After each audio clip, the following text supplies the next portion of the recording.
आवाज कभी कभी।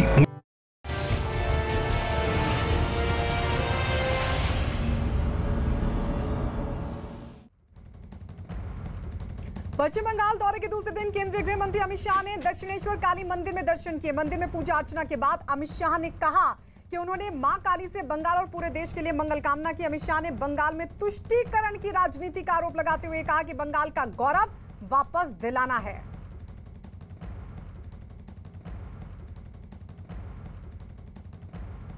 आज मेरे बंगाल दौरे का दूसरा दिन है। आज के दिन की शुरुआत समग्र भारतवर्ष की चेतना स्थली, जहां से कई लोगों ने ऊर्जा प्राप्त करी, ऐसे दक्षिणेश्वर मां काली के मंदिर से की है। मैं कई बार दक्षिणेश्वर आया हूं। जब भी आया यहां से ऊर्जा और चेतना प्राप्त कर कर वापिस गया हूं। ये बंगाल की महान भूमि, चैतन्य महाप्रभु, स्वामी प्रणवानंद, ठाकुर रामकृष्ण परमहंस, विवेकानंद, श्री अरविंद, ऐसे कई भक्ति मार्ग के प्रशस्त करने वाले, आध्यात्मिक चेतना को जगाने वाले लोगों की भूमि रही है। और आज वही भूमि पर जिस प्रकार से अपीसमेंट की पॉलिटिक्स, तुष्टीकरण की पॉलिटिक्स चल रही है, इससे बंगाल की ये महान परंपरा आहत हुई है। मैं आज यहाँ से बंगाल की महान जनता को आह्वान करना चाहता हूं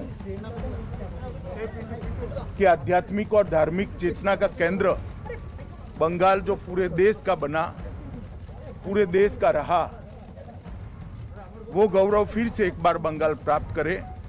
इसलिए आप सब एकमुश्त होकर, जागरूक होकर अपने अपने दायित्व का निर्वहन करिए। आज मां काली से समस्त बंगाल की और देश की जनता की मंगल कामना मैंने की है। मोदी जी के नेतृत्व में ये देश फिर से एक बार दुनिया में अपना गौरवमय स्थान प्राप्त करे, यही मेरी मां काली के चरणों में प्रार्थना है। धन्यवाद। तो तुष्टीकरण की राजनीति का आरोप लगाते हुए ये साफ तौर पर कहा कि जो बंगाल का गौरव है वापस लाना है। अमित शाह जो थोड़ी देर पहले दक्षिणेश्वर काली मंदिर में पहुंचे थे दर्शन के लिए। आशिका हमारी सहयोगी हमारे साथ कोलकाता से जुड़ गई हैं और साथ ही वरिष्ठ पत्रकार शेष नारायण जी भी हमारे साथ हैं। आशिका, सबसे पहले आपके पास आते हुए वहां से क्या अपडेट मिल पा रहा है? दक्षिणेश्वर काली मंदिर में दर्शन पूजन के बाद अब अमित शाह का अगला पड़ाव। देखिए, अगला पड़ाव उनका जो है पद्म सम्मानित एक गायक हैं पंडित अजय चक्रवर्ती, उनके यहाँ पर जा रहे हैं। वहाँ पर लगभग आधे घंटे की मुलाकात के बाद वहाँ से निकलेंगे और फिर जो बैठकों का दौर है, जो मैराथन बैठकें हैं दिन भर, आज वो शुरू होंगी। एक बैठक करेंगे कार्यकर्ताओं के साथ, उसके बाद वापस वहाँ से निकलेंगे। जो दोपहर का भोजन है मतुआ संप्रदाय के बीच में, जो बहुत ही ख़ास जिसे माना जा रहा है, न सिर्फ बांग्लादेशी शरणार्थी बल्कि ये शेड्यूल कास्ट भी हैं। तो एक तीर से दो निशाने, एक साथ ही बांग्लादेशी शरणार्थी और दलित जो हैं दोनों कार्ड खेल रहे हैं अमित शाह। वहाँ पर भोजन करेंगे, जैसे कल का भी भोजन था वो भी बहुत ही ख़ास माना जा रहा था। तो कहीं ना कहीं बंगाल के लोग, बंगाल की संस्कृति, हर श्रेणी को साथ लेकर चलने की ये कोशिश है। शाम को फिर एक बार कार्यकर्ताओं से मुखातिब होंगे, चुनाव का जायज़ा लेंगे, नेताओं के साथ बैठ कर के रणनीति बनाएंगे कि आगे कैसे कैसे कदम रखना है। बिहार के चुनाव खत्म होने के कगार पर हैं, ऐसे में बंगाल पूरी तरह से बीजेपी के फोकस पे आ रहा है, ये साफ हो गया है। गायत्री जी, शेष नारायण जी, कल जब अमित शाह पहले दिन पहुंचे थे बांकुड़ा में, उन्होंने बिरसा मुंडा को श्रद्धांजलि देने के साथ अपने दौरे की शुरुआत की थी और आज जब दूसरे दिन वो पहुंचे दक्षिणेश्वर काली मंदिर, तो उन्होंने खुद कहा कि मैं दूसरे दिन की शुरुआत मां काली के दर्शन के साथ कर रहा हूं। साथ ही तुष्टीकरण की राजनीति का आरोप ममता सरकार पर, कहा बंगाल का गौरव वापस लाना है। इसको किस तरीके से आप देख रहे हैं? देखिए, बंगाल में जो बीजेपी की रणनीति है वो ये है कि उनकी तुष्टीकरण, यानी जो मुस्लिम आबादी जो है 30% से ज्यादा है वहाँ, और वो ममता जी का कोर वोटर है, तो जाहिर है वो इनके खिलाफ है, तो उसके खिलाफ पूरे बंगाल को लामबंद करने की कोशिश। दक्षिणेश्वर जो है बहुत ही सम्मानित जगह है, वहां जाके अब काली पूजा आने वाली है। अभी मेरा ख्याल है आशिका कई दिन है, तो एक आधा हफ्ता रह गया, तो काली पूजा के पहले काली मंदिर का दर्शन करके और फिर उसके बाद जो वो दलित जो बंगाल वहां से जो जोगीनाथ मंडल जब आए थे यहाँ, बाद में जाके पाकिस्तान में मंत्री हुए, तो जो बंगाल है, जो उधर पूर्वी बंगाल है, वहां से आए थे, तो बहुत बड़ी आबादी यहाँ पे उधर के दलितों की है, और वो उनको एड्रेस करने की कोशिश कर रहे हैं। तो जो नॉन मुस्लिम और बाकी सारा, अब जैसे अजय चक्रवर्ती से मिले, तो अजय चक्रवर्ती बहुत ही सम्मानित नाम है, क्योंकि आईटीसी संगीत एकेडमी जो थी उसके वो डायरेक्टर रहे हैं, और बहुत बड़े पंडित जी, बहुत बड़े गायक हैं। कौशिकी उनकी बिटिया भी जो है पूरी दुनिया में उसका नाम है, तो वो बंगाली भद्रलोक को भी साथ साथ संबोधित कर रहे हैं।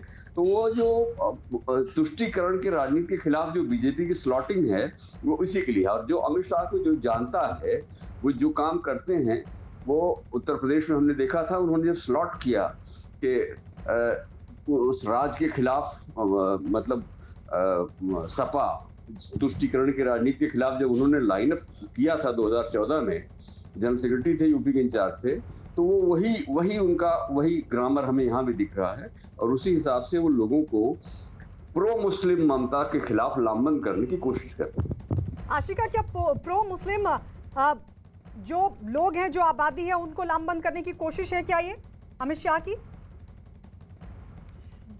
बिल्कुल नजर आ रहा है। जो शब्द उन्होंने प्रयोग किया आज मंदिर में दर्शन के बाद, तुष्टीकरण की राजनीति करने वालों, ये जो टर्म है, ये अपने आप में ये संदेश देता है कि प्रो मुस्लिम हैं ममता बनर्जी, और उनके खिलाफ ये जो मोर्चा है वो बीजेपी तैयार कर रही है। इसीलिए तो आदिवासी भी साथ हो, मतुआ भी साथ हो, जो भी बांग्लादेशी शरणार्थी हैं वो भी साथ हो, सीएए की बात की जा रही है। साथ ही यहाँ पर जो भी हर वर्ग के लोगों से मिल रहे हैं, सोशल जो मीटिंग्स है अमित शाह की, वो भी उनके एजेंडे में है। तो सबको साथ लेकर बंगाल की संस्कृति, चाहे दक्षिणेश्वर जाना हो, आप देखिए जैसे भोजन कर रहे हैं, विशेष तौर पर बंगाली भोजन कल भी तैयार किया गया था, आज भी, और खुद ये जो लोग हैं वो अपने हाथ से अपने घरों में भोजन तैयार करके अमित शाह को खिला रहे हैं। तो 2 दिन का ये जो दौरा है, इसमें हर एक जो है वो तार बंगाल के लोगों के मन तक पहुंचने के लिए अमित शाह उसे छेड़ रहे हैं। गायत्री जी, कोलकाता से हमारे साथ हमारे एक और सहयोगी अरूप दत्ता भी जुड़ गए हैं। अरूप, आपके पास आते हुए, क्योंकि जाहिर सी बात है अब अमित शाह या राजनेताओं का दौरा जब होगा तो उसे चुनाव से जोड़कर देखा जाएगा, क्योंकि चुनाव में बहुत कम वक्त बचा है, और ऐसे में दक्षिणेश्वर काली मंदिर में दर्शन करना, शेष नारायण जी जो कि वरिष्ठ पत्रकार है, वो कह रहे हैं कि एक जो प्रो मुस्लिम वोटर है उसको साधने की कोशिश और ममता के खिलाफ लामबंद करने की कोशिश। आपकी नजर में आप इसे किस तरीके से देखते हैं? क्योंकि जब दर्शन किए मीडिया से मुखातिब हुए तो अमित शाह ने सीधा कहा कि ममता सरकार तुष्टीकरण की राजनीति कर रही है।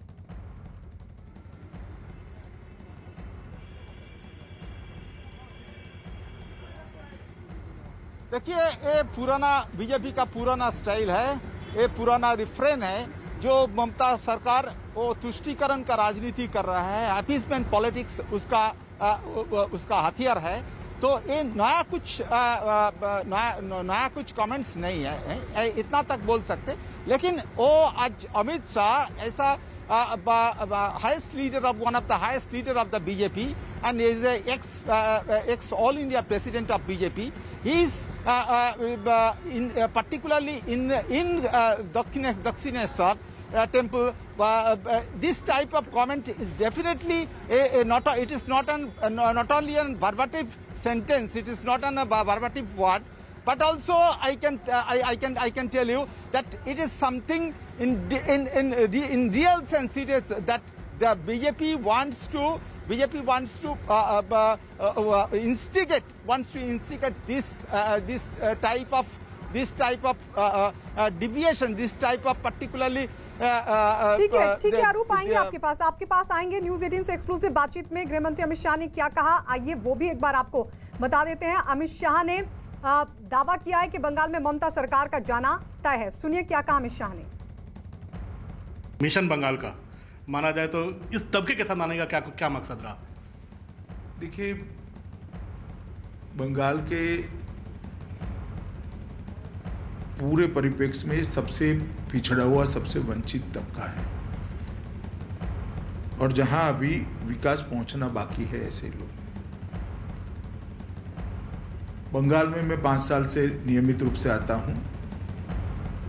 देश भर में गरीबों के लिए प्रधानमंत्री जी ने जो योजनाएं भेजी हैं, चाहे सबको घर देना हो, सबको बिजली देनी हो, शौचालय देना हो, बैंक अकाउंट देना हो, 5 लाख तक की स्वास्थ्य सुविधाएं देनी हो, सस्ता अनाज देना हो, गैस देना हो, तो जिसमें डायरेक्ट बेनिफिशियरी ट्रांसफ़र हो सकता है वो योजनाएं तो अच्छी चली। या तो जैसे गैस की योजना, भारत सरकार की एजेंसियां ही गैस का सिलेंडर पहुंचाती हैं, मगर जहां राज्य सरकार का रोल आता था वहां पर बहुत गोताई यहाँ दिखी गई है। जैसे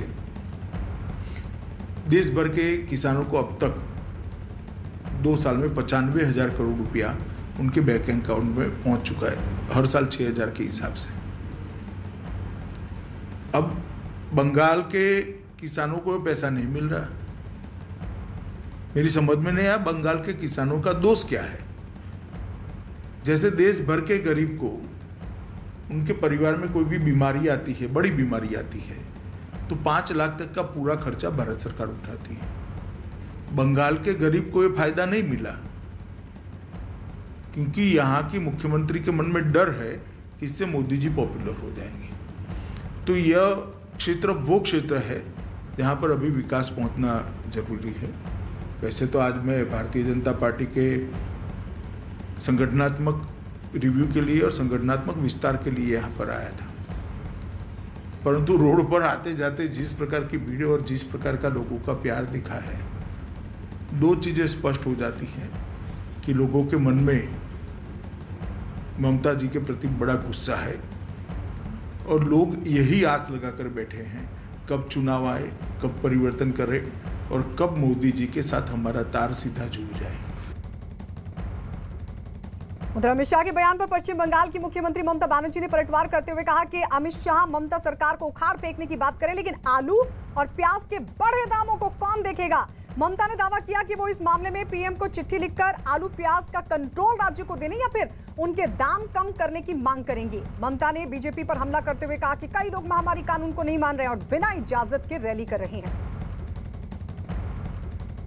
तो आलू का भाव इतना बढ़ा, कौन उकड़ेगा आप लोगों को? प्याज का भाव इतना बढ़ा, कौन देखेगा?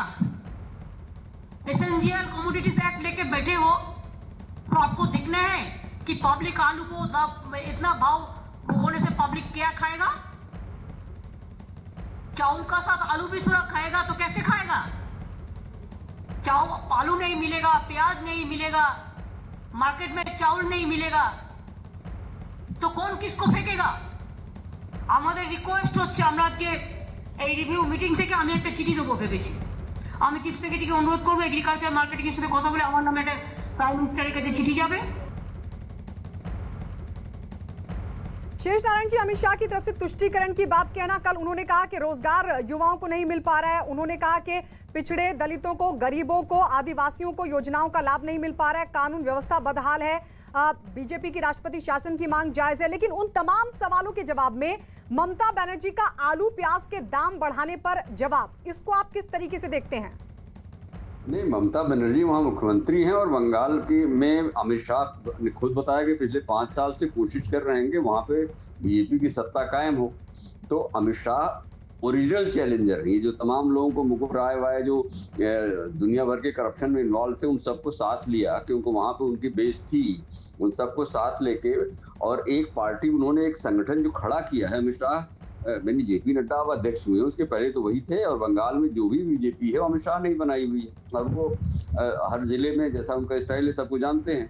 तो वो ममता बनर्जी को हर मुकाम पे घेर रहे हैं और ममता क्योंकि महंगाई के मुद्दे को इनके मत्थे मढ़ने की कोशिश कर रही है। तो वो दोनों की लड़ाई है, और वो सत्ता की असली खेल तो सत्ता का है। इलेक्शन ईयर शुरू हो चुका है वहां, तो वो है ममता बनर्जी जो कहेंगी वो उसको भी लोडेड आपको मानना पड़ेगा, और अमित शाह जो कहेंगे उसको भी लोडेड मानना पड़ेगा, क्योंकि चुनाव के साल में कोई भी, जैसे उन्होंने कहा मोदी जी के साथ जुड़ने के लिए जनता यहाँ की व्याकुल है, तो वो उनका टारगेट है। और उसमें जो प्रो मुस्लिम ममता की छवि जो है, मैंने अभी जो कहा कि ममता की छवि प्रो मुस्लिम राजनेता की बन चुकी है, और वो उस प्रो मुस्लिम तुष्टीकरण में ममता को घेरने की जो कोशिश है वो चौतरफा है कि वहाँ उज्ज्वला नहीं आ रही है, गैस नहीं आ रही है, आयुष्मान भारत नहीं आ रहा, वो सारी स्कीमें जो हैं। और ममता, उनका कहना सही है अमित शाह का, ममता प्रधानमंत्री के नाम से जुड़ी हुई कोई स्कीम वहां नहीं आने देना चाहती।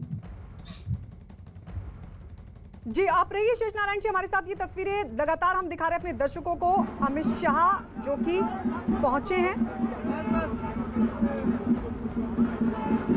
तो सीधी तस्वीरें आपके सामने। इससे पहले दक्षिणेश्वर काली मंदिर में पूजा अर्चना की अमित शाह ने, और लगातार 2 दिवसीय उनका दौरा है, और इस दौरे के मद्देनजर गाड़ी अमित शाह अब पद्म भूषण पंडित अजय चक्रवर्ती के साथ मुलाकात करेंगे।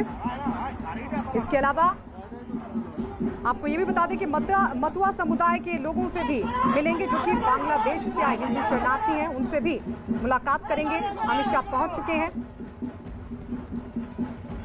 आशिका हमारी सहयोगी और अपडेट दे देगी। आशिका। बिल्कुल, पंडित अजय चक्रवर्ती से मिलने का कार्यक्रम है, और तय कार्यक्रम जो है वो लगभग 1 घंटे तक की मुलाकात होगी, क्योंकि ऑलरेडी देर हो चुकी है कार्यक्रम में। तो हो सकता है थोड़ा कम देर वहाँ पर रुकें, और टॉलीगंज का ये इलाका है जहाँ पर अभी गृह मंत्री अमित शाह पहुँचे हैं, वहाँ से निकल करके वो सीधा अपनी बैठकों के लिए जाएंगे। दोपहर का खाना, जैसा कि हमने बताया, वो सबसे खास होगा जब मथुआ संप्रदाय थाली सजाएगा, अपनी तरफ से बंगाल की थाली सजाएगा और अमित शाह को देगा। गायत्री। बिल्कुल, तो आशिका हमें जानकारी दे रही है कि हालांकि जो पहले वक्त था अब उससे देरी से पहुंचे अमित शाह, और ऐसे में वो मुलाकात करेंगे पद्म भूषण पंडित अजय चक्रवर्ती के साथ, और इस मुलाकात के भी अपना खास मायने हैं, महत्व है।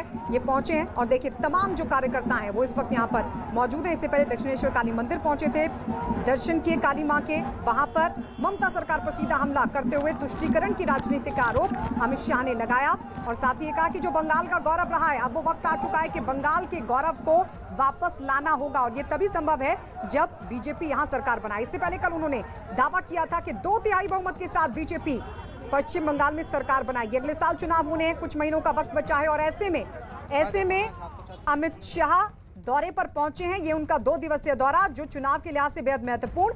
हालांकि उन्होंने खुद ही कहा कि संगठन के विस्तार के लिए, कार्यकर्ताओं से मुलाकात के लिए, बातचीत के लिए वो इस दौरे पर पश्चिम बंगाल पहुंचे हैं। हालांकि कल भी उन्होंने कार्यकर्ताओं से मुलाकात की थी, और आज भी वो मुलाकात करेंगे। 2 तस्वीरें हम आपको दिखा रहे हैं। हमारे साथ अरूप दत्त भी हमारे सहयोगी बने हुए हैं। अरूप, आपके पास क्या जानकारी?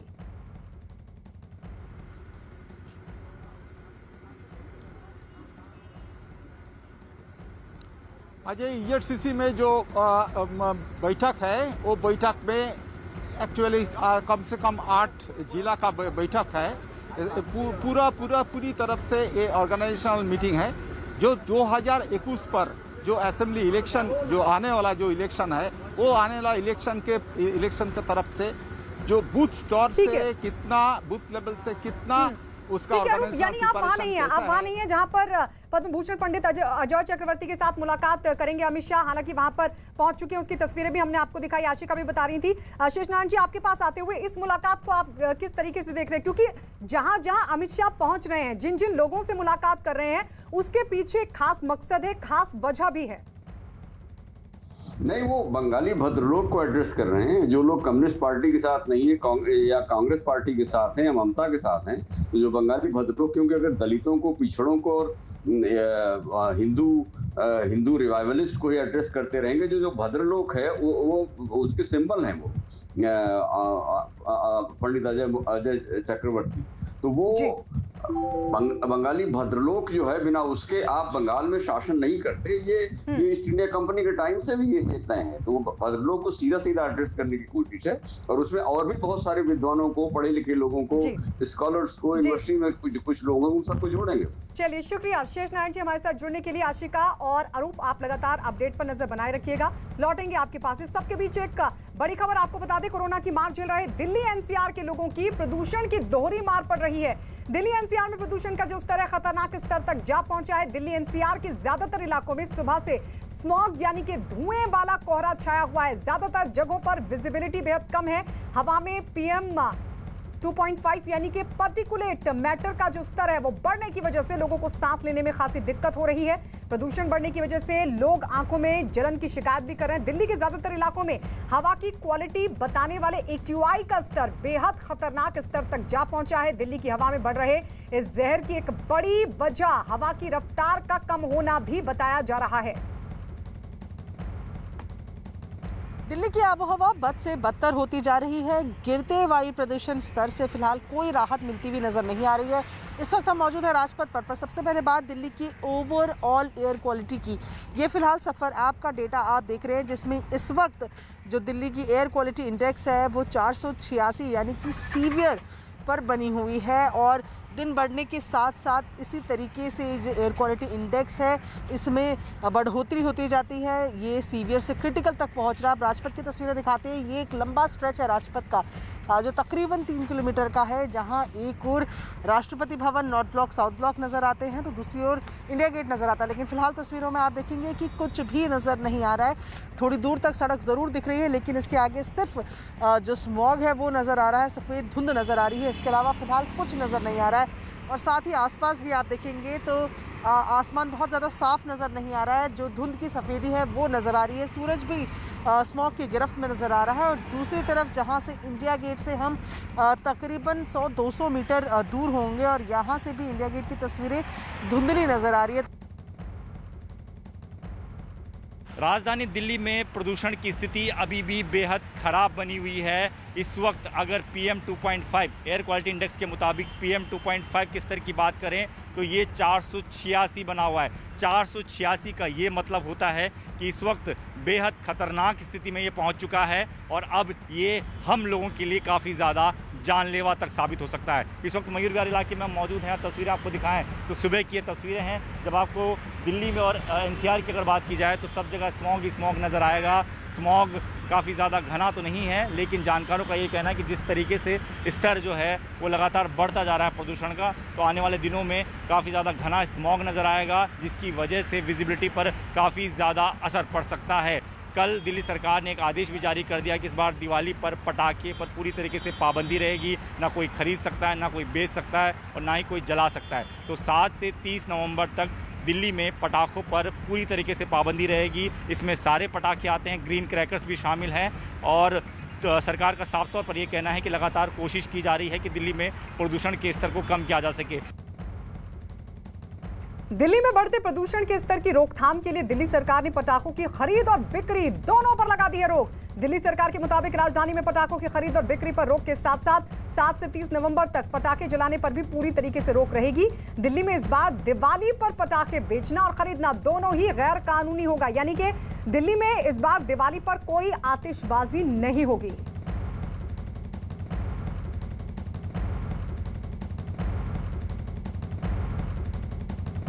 इस बार भी हम लोग सब लोग मिल के दिवाली मनाएंगे, पटाखे नहीं जलाएंगे। किसी भी हालत में अपने को पटाखे नहीं जलाने। अगर पटाखे जलाएंगे, अपने ही बच्चों की ज़िंदगी के साथ खेल रहे हैं हम लोग, अपने ही परिवार की ज़िंदगी के साथ खेल रहे हैं, अपने दिल्ली के परिवार की ज़िंदगी के साथ खेल रहे हैं। पटाखे नहीं जलाने, दिवाली एक साथ मनाएंगे। सभी तरह के पटाखे बंद किए गए हैं 7 तारीख से लेकर 30 तारीख तक। इस बार ये पॉल्यूशन है और कोविड भी, दोनों चीज़ें चल रही हैं, तो ऐसा ना हो कि आपको सबको पता है कि जिस टाइम दिवाली के दिन पटाखे जलते हैं तो रात के 3, 4, 5 घंटे सांस भी नहीं लिया जाता है, इतना बुरी हालत हो जाती है।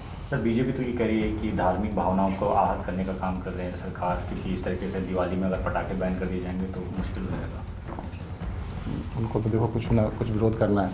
अगर हम बैन नहीं करते तो भी विरोध करते कि बैन क्यों नहीं किया, पोल्यूशन बहुत ज़्यादा है। दिल्ली में पटाखों की जलाने पर बैन के साथ ही पश्चिम बंगाल, राजस्थान और ओडिशा में भी पटाखों की जलाने पर लगा दी गई है रोक। पश्चिम बंगाल में कलकत्ता हाईकोर्ट ने कोरोना महामारी और प्रदूषण के बढ़ते स्तर को देखते हुए काली पूजा, जगदात्री पूजा के अलावा छठ पर भी पटाखों की खरीद, बिक्री और पटाखे जलाने पर पूरी तरीके से रोक लगा दी है। पश्चिम बंगाल में 15 नवंबर को काली पूजा है। इसके अलावा राजस्थान सरकार ने भी 30 दिसंबर तक पटाखों के इस्तेमाल पर रोक लगा दी है। पटाखों से निकलने वाले धुएं से कोरोना मरीजों के साथ साथ दिल और सांस की बीमारी के मरीजों की दिक्कतें भी बढ़ जाती हैं। इसलिए गहलोत सरकार ने पटाखों पर बैन लगाने का फैसला लिया है। कानून तोड़ने पर 2000 से 10,000 तक का जुर्माना भी लगा दिया गया है। तो ये वो राज्य जहां पर पटाखों पर बैन लगा दिया गया है। दिल्ली एनसीआर में लगातार बढ़ रहे प्रदूषण की समस्या को लेकर सुप्रीम कोर्ट में आज फिर होनी है सुनवाई। दिल्ली में पिछले कुछ सालों से प्रदूषण का स्तर लगातार बढ़ रहा है, इसलिए सुप्रीम कोर्ट खुद इस मामले की निगरानी कर रहा है। प्रदूषण की सबसे बड़ी वजह आसपास के राज्यों में जलाने वाली पराली को भी बताया जा रहा है। केंद्र सरकार दिल्ली एनसीआर में प्रदूषण से निपटने के लिए एक अध्यादेश लेकर आई है। शुक्रवार को केंद्र सरकार कोर्ट को बताएगी कि इस अध्यादेश के जरिए सरकार किस तरह से प्रदूषण पर काबू पाने की कोशिश करेगी। और इस बीच मौसम विभाग के मुताबिक आने वाले कुछ दिनों तक प्रदूषण से दिल्ली वालों को कोई राहत नहीं मिलेगी। मौसम विभाग की माने तो दिल्ली में ना तो जल्द बारिश के आसार हैं और ना ही हवाओं की रफ्तार बढ़ने की कोई उम्मीद, लिहाजा हालात ज्यादा बदलने वाले नहीं हैं। मौसम विभाग के मुताबिक तेज हवाओं से ही दिल्ली की एयर क्वालिटी बेहतर हो सकती है, लेकिन फिलहाल ऐसी कोई उम्मीद दिखाई नहीं देती। दिल्ली एनसीआर में हवा की रफ्तार बेहद धीमी है, साथ ही मौसम में नमी है, जिसकी वजह से हवा में स्मॉग बढ़ गया है। एयर क्वालिटी जो है poor, very poor, severe category बीच बीच में रहेगा, क्योंकि यही पीरियड होता है जब विंड कम रहता है, टेम्परेचर स्टार्ट फॉलिंग और जो है ना पराली वगैरह चलाया जाता है, तो उसके कारण